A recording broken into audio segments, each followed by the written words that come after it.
So I have a mini canvas which I'm going to paint, and I have a cup of water which I'm going to use in this painting. So let's start. So supplies we need for our painting are watercolor. We need watercolor and paint brushes,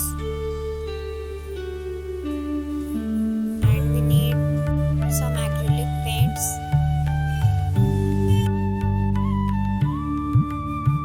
I'm using orange, white and black. So these are the supplies we need for our painting.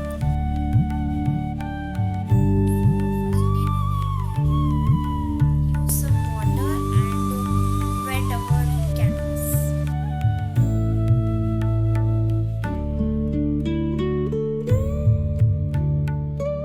Blue को आप darker shade देने के लिए black use कर सकते हैं and lighter shade देने के लिए white. Apply paint and then use water to blend it.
करते जाएं and you will get a beautiful painting.